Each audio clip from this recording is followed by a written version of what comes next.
안녕하세요. 안녕 얘들아. 안녕. 2학년들은 계속 원격이고 3학년은 오늘 또 학교를 나오죠. 태연이하고 태연아 음소거 할 수 있어? 네. 그 링크 이거 한 거 링크 있지? 11월 3일이면 오늘까지니까 몇 명 정도 했는지 그 인원 좀 얘기 좀 해줄래? 네. 그다음에 또 누구네 해줘지? 서희가 저기 은준해 준가? 네. 그럼 서희도 그 링크 있잖아. 너희 그 뭐지? 아동인권 표 몇 명 네. 정도 했는지 학생 몇 명, 교사 몇 명 이렇게 좀 분리해가지고 쌤한테 문자 좀 줄래? 쌤이 그냥 선물을 뭘로 할까 해서 빼빼로데이도 오고 해서 그냥 그걸로 인원해서 좀 신청해볼까 하는데 괜찮니? 그래서 그러고 우리 여기 예찬이나 유준이나 종혁이나 우리 동아리 친구들도 애들이 그 했던 거 뭐 표어라든지 뭐 이런 거 되게 간단하거든. 그거 좀 해가지고 좀 참여 좀 같이 해줬으면 좋겠어. 그다음 종혁아 혹시 가져갔니? 어제 퇴근하면서 보니까 없더라고. 그 1학년 5반에서 한다 해서 1학년 5반에 가져다 놓으려 했는데 1학년 5반이 수업 중이더라고요. 그래서 일단 저희반으로 가져갔어요. 그래 잘했어. 그 숫자 이렇게 좀 맞춰놓고 특히 3학년 거 한 거를 사진을 찍어가지고 좀 거기 니네 1조 거기에다가 좀 올려줘 봐봐. 아니면 그거를 집에 가져간 게 아니라 교실에 있어요. 그러니까 오늘 학교에 와가지고 점심시간에 네. 학교에서 그 뭐죠 패들렛 우리 국제문화연구원 패들렛에 기존 것은 올려놨는데 3학년 거 데이터는 못 올렸거든. 네. 그쪽으로 바로 올려도 되고 아니면 1조 데이터에다 올리면 쌤이 올려도 되고 오늘 네네. 통계 내고 여기 PPT 완성하고 좀 그렇게 할게. 그리고 오는 친구들 3학년 친구들은 이어폰하고 휴대폰 뭐 노트북 필요하면 챙겨서 저기 왔으면 좋겠어.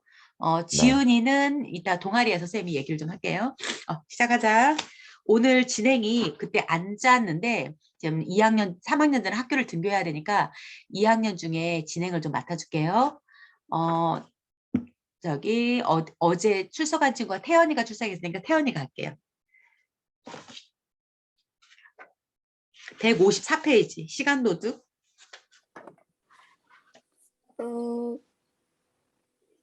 154페이지. 4페이지. 여기 어제 했던 것 같은데. 어제 했니? 그래. 어제 네. 쌤 참 늦게 와가지고. 그러면은 160페이지인 거야? 그럼 160페이지 일단 두 문단 제가 읽을게요. 네. 열심히만 하지 말고 효과적으로 공부하자. 우리가 걱정해야 할 일은 시간의 부족이 아니라 대부분의 시간을 잘못된 방법으로 쓰고 있다는 것이다. 리차드 고치. 세상에는 열심히 사는 사람들로 가득하다. 부지런한 사람들로 넘쳐난다. 안타깝게도 그것만으로 꿈을 이룬 사람들은 생각처럼 많지 않다. 경기 불황이 계속되면서 수없이 많은 사람들이 직장을 잃었고 지금도 잃고 있다. 많은 사람들은 그토록 열심히 일했는데 내 회사가 내게 이럴 수가 라고 원망한다. 그러나 성실하게 열심히 일했다는 것만으로도 감원 대상의 직원을 끝까지 붙잡아두는 회사는 없다. 새벽부터 밤늦게까지 문을 열어놓고 열심히 가게를 지킨다고 해서 손님들이 벌떼같이 몰려오지 않는 것과 같은 이치이다. 성실하다는 것만으로 원하는 결과를 얻을 수 있다거나 그래야 세상이 공정하다는 생각은 이제 버려야 된다. 얼마나 열심히 하는지보다 얼마나 생산성이 높은가가 더 중요하기 때문이다. 성실성이 필요하다는 말이 아니다. 무언가를 이루기 위해서는 성실은 기본이고 거기에 플러스 알파가 필요하다. 공부도 마찬가지다. 공부도 마찬가지 있는 문단부터 두 문단, 세 문단 예찬이가 읽어줄래? 공부도 마찬가지다. 열심히 공부한다고 반드시 최고의 성적을 얻는 것은 아니다. 공부를 잘하기 위해서는 반드시 성실성이 뒷받침되어야 하지만 거기에는 플러스 알파가 있어야 한다. Don't study hard, do study smart. 불평등의 원리 파레토의 법칙.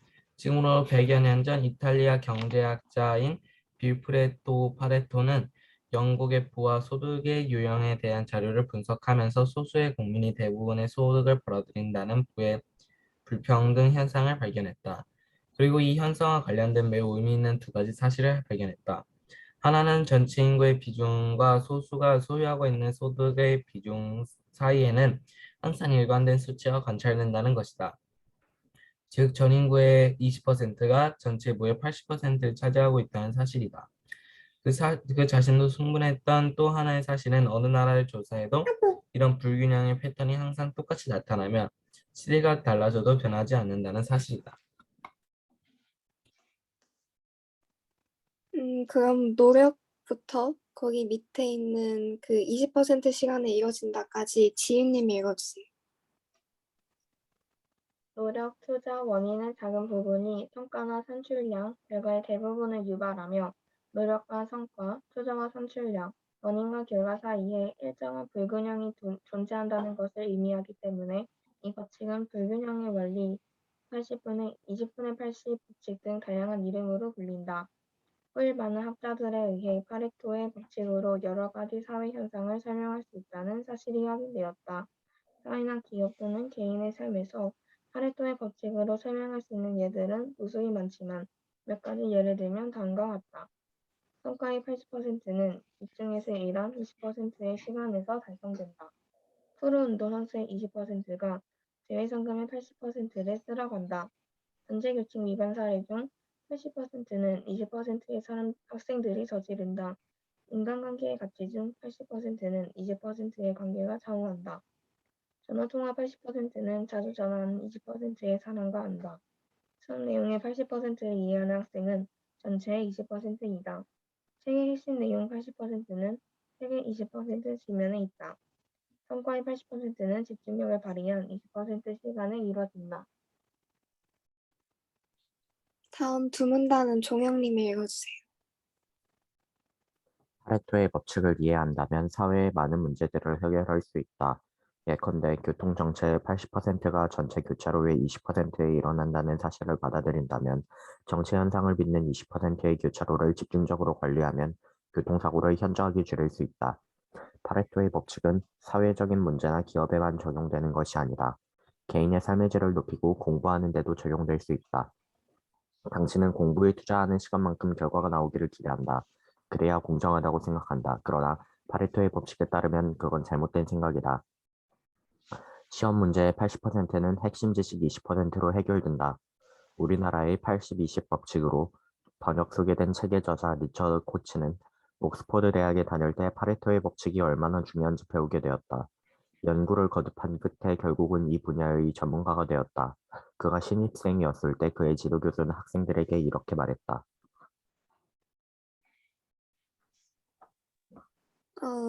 다음 두 문단은 서희가 읽어줄래? 재미삼아 읽을 때 말고는 절대로 책을 처음부터 끝까지 읽지 마라. 공부하기 위해서 책을 읽을 때는 처음부터 끝까지 읽지 말고 먼저 그 책이 무엇을 전달하는지 요점부터 파악하라. 그러니 결론을 먼저 읽고 나중에 서론을 보고 나서 다시 결론을 본 후에 다시 관심 있는 부분을 보라. 그 지도 교수가 하고 싶은 말은 결국 책의 20%밖에 안 되는 분량 속에 책 한 권에서 찾을 수 있는 가치의 80%가 다 담겨 있다는 것이었다. 그는 지도 교수의 이러한 조언을 참작해서 과거의 시험지들을 분석했다. 그 결과 시험 문제의 80%는 해당 과목의 핵심적인 지식 20%만 알면 풀 수 있다는 사실을 확인했다. 교수들의 입장에서 보면 중요하지 않은 문제를 출제할 이유가 없으며 제한된 시간 내에 풀어야 하는 시험 문제를 전 분야에서 같은 비중으로 출제하기도 어렵다. 그러니 결국 꼭 알아야 할 내용을 중심으로 출제하기 마련이다. 이 점을 파악해서 그는 학습 효율을 획기적으로 높일 수 있었다. 결국 그는 필사적으로 공부하는 동료들보다 훨씬 좋은 성적을 받아 최상급의 학점으로 졸업을 하게 되었다. 다음 두 문단은 지유가 읽어줄래? 사람들은 흔히 이런 사람들을 요령이 좋아서 점수를 잘 받았다라고 해석하지만 사실 이들은 세상이 돌아가는 법칙을 깨달은 지혜로운 사람들이다. 문제는 그 20%가 무엇이냐를 아는 것이다. 투자한 시간과 노력의 20%가 80%의 결과를 낳는다는 것이 현실이라면 고작 20%의 결과밖에 만들어내지 못하는 나머지 80%의 노력은 매우 비생산적이라는 점을 생각해 봐야 한다. 생산성이 낮은 80%의 시간과 노력을 생산성이 높은 수준으로 끌어올린다면 우리가 원하는 성과는 기하급수적으로 증가할 것이다. 지금까지 열심히 공부를 했는데도 성과가 없다면 다음과 같은 몇 가지 점들을 고려해서 생각하고 행동해야 한다. 다음 두 문단 유진이가 읽어줄래? 효과적인 방법을 찾아라. 많은 사람들은 열심히 일하는 것에 가치를 부여했다. 그러나 힘든 노동을 하는 수입이 적으며 현명하게 일하는 사람은 높은 수익을 얻는다. 단지 죽어라고 좀 열심히 공부를 많이 했다는 것은 중요하지 않다. 최소의 시간으로 최대의 성과를 얻을 수 있는 혁신적인 공부 방법을 찾아보라. 할 수 없으면 즐겨라. 괴로워도 이를 악물고 해야 하는 것이 공부라고 생각하지 마라. 재능이 뛰어난 자는 노력하는 자를 이길 수 없고, 노력하는 자는 즐기는 자를 이길 수 없다. 공부는 일단 하기로 했으면 즐겁게 해라. 그래야 더 적은 노력으로 더 많은 성과를 거둘 수 있다. 다음 두 문단은 제가 읽을게요. 비생산적 활동을 제거하라. 투자한 시간과 노력에 비해 상대적으로 높은 성과를 얻었던 과거 경험들을 확인하라. 최고의 주의 집중을 할 수 있는 시간대, 방해받지 않고 몰두할 수 있는 장소, 함께 있을 때 가장 도움이 되는 친구를 파악해서 그것을 이용하라. 그리고 생산성이 낮은 공부 습관, 방해가 되는 활동을 과감하게 제거하라. 놀 때는 화끈하게 놀아라. 빨리 가야 된다는 생각 때문에 졸음을 무릅쓰고 고속도로를 달리는 것처럼 위험한 것도 없다. 많은 사람들이 저지르는 잘못 중에 하나는 휴식에 대한 죄책감을 갖는 것이다. 쉬지 않고 늘 제 몸을 혹사하는 사람들은 아무것도 이룰 수 없다. 자연도 이따금 쉬고 우리의 뇌도 쉬어야 제 기능을 발휘한다. 쉴 때는 푹 쉬고 놀 때는 화끈하게 노는 사람이 생산성도 높다. 어쨌거나 우리에게 가장 중요한 것은 가장 중요한 일을 먼저 하는 것이다. 다음 페이지 예찬이가 읽어줄래? 다음, 많은 학생들이 열심히 공부합니다. 하지만 열심히 공부하는 것보다 더 중요한 것은 현명하게 공부하는 것입니다. 파레토 법칙의 저자 리커드 코치는 옥스퍼드 대학에 다닐 때 파레토 법칙이 얼마나 중요한지 배우게 되었습니다. 그가 신입생이었을 때 그의 지도 교수는 학생들한테 이렇게 말했습니다. 재미삼아 읽을 때 말고는 절대로 책을 처음부터 끝까지 읽지 마라. 먼저 그 책이 무엇을 전언하는지 요점부터 파악하라. 결론을 먼저 읽고 나중에 서론을 보고 다시 결론을 본 후에 중요한 부분을 위주로 봐라. 지도 교수가 하고 싶은 말은 결국 그 책의 20%밖에 안 되는 분량 속에 책 한 권에서 찾을 수 있는 가치의 80%가 다 담겨 있다는 것이었습니다. 효과적으로 공부하는 학생들은 그냥 공부하는 것이 아니라 중요한 부분을 먼저 찾아내고 거기에 더 많은 시간을 투자합니다. 와, 굉장히 중요한 말을 지금 한 것 같아. 태연아, 질문 한 가지 3학년부터 먼저 시켜줘. 그러면은 자신이 효과적으로 공부해본 경험이나 아니면 효과적으로 하는 그런 방법에 대해서 얘기해주면 좋을 것 같은데, 저 같은 경우는 옛날에 영어 단어를 외울 때 거의 한 1시간에서 2시간 정도 걸려서 외웠었던 것 같은데, 이제는 좀 어떻게 하면 빨리 효율적으로 외울 수 있는지 방법을 터득해서 한 20분 정도 만에 영어 단어를 외울 수 있는데, 일단 전체적으로 한번 단어 테스트를 본 다음에 모르는 것들만 따로 뽑아내서 그것들을 집중적으로 하면서 시간을 많이 단축할 수 있었던 것 같아요. 그러면은 종영님이 말씀해 주세요. 저는 예전에 해외로 여행 갈 때가 있어서 여행 갈 때 좀 더 잘 놀기 위해서 거기 현재 상황이 어떤지 여행 갈 만한 지점으로는 어디가 있는지 이런 데를 공부했어야 했는데 시간이 별로 없었기 때문에 필요한 부분만 여행 책자가 두껍게 있으면 거기에서 흥미가 가는 부분, 필요한 부분, 우리가 갈 부분, 필요한 부분만 뽑아서 읽었던 기억이 있어요. 다음은 지윤님이 말해주세요.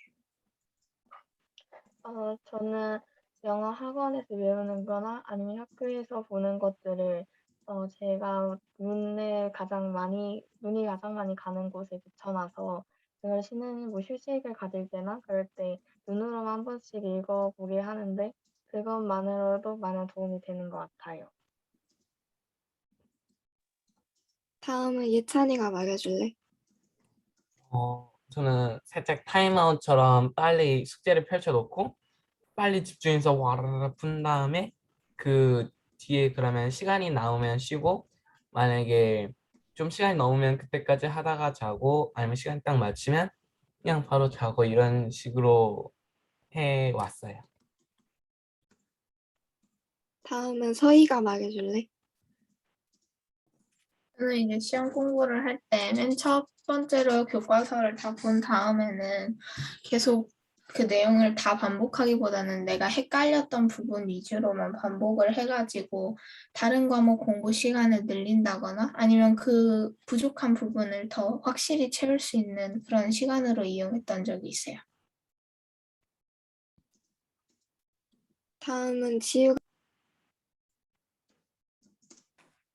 저는 여기 책에 나왔던 것처럼 특히 주말에 공부하거나 할 때 그냥 마냥 책상 앞에 오래 앉아서 있곤 했었는데 그러다 보니까 별로 딱히 효율적이지도 않고 그렇다고 제대로 쉴 수 있는 것도 아니고 그래서 딱 시간을 정해놓고 몇 시부터 몇 시까지 이만큼의 분량을 끝내야겠다고 정해놓고 하니까 훨씬 짧은 시간 안에 효율적으로 공부할 수 있었던 것 같아요.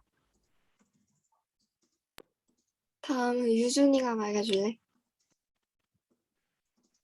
저는 시험 준비할 때 원래는 그냥 계속 문제 풀고 채점하고 그런 식으로만 했는데 나중에 이게 효율성이 떨어진다는 걸 깨닫고 시간을 정해가지고 예를 들어서 8시부터 9시는 국어를 하고 9시부터 10시는 수학을 한다든지 이런 식으로 시간을 정해서 좀 효율성 있게 공부한 적이 있는 지금 거의 다 한 것 같고요. 여기 날짜 좀, 종혁아 혹시 시간 되면 여기 날짜 좀 혹시 정해줄 수 있니? 내일부터. 내일부터, 목요일부터. 목요일부터요. 네, 수요일은 넘었으니까. 그러면 내일은 제가 하고 금요일 날 할 수 있는 사람 없으면 임의로 정해서 지윤아 너 괜찮겠니? 응. 그러면 다음 주 월, 화, 수, 목, 금은 그때 다음 주에 네. 2학년 등교예요? 2학년, 3학년 다 등교해도 우리가 8시에서 한 8시 15분 정도 오늘 조금 늦어졌는데 그렇게 할 거니까 괜찮을 것 같아. 네, 그러면 다음 주 월요일에 예찬아 너가 해도 괜찮을까? 네, 그리고 그 화요일에 서희야 너 할 수 있니? 제 집이 조금 시간이 걸려가지고 서희는 힘들 것 같아요. 그러네. 그러면 그러면 지유야 너는 괜찮아? 잠깐만. 종혁아, 네네. 그러면 이번 주 지금 2학년이 그러니까 종혁이가 화요일 날 하고 서희가 요때 하는 게 어떠니 내일? 네, 전 괜찮아요. 서희야 내일은 괜찮니? 네, 들어올 수 있어요. 네. 그리고 그러면 수요일에 지유야 괜찮겠어? 저도 쉽게 시간이 걸려서 그럼 지윤이하고 교체. 네. 지유가 금요일 날 하고 지윤이가 수요일 날 하면 어때? 그리고 목요일에는 유준아 너 할 수 있니? 네. 그러면 이제 한 바퀴 돌았으니까 금요일에 다시 태연이가? 태연아 너가 하면 되겠다. 태연이 나갔나 보다. 일단 그러면요. 오늘 여기까지 할게 얘들아. 벌써 20분이니까. 안 나갔었네. 태연아 금요일 날 다음 주. 얘들아 그럼 여기까지 할게. 네, 수고하셨습니다. 수고 많았고 오늘 감사합니다. 동아리에서 봅시다. 네.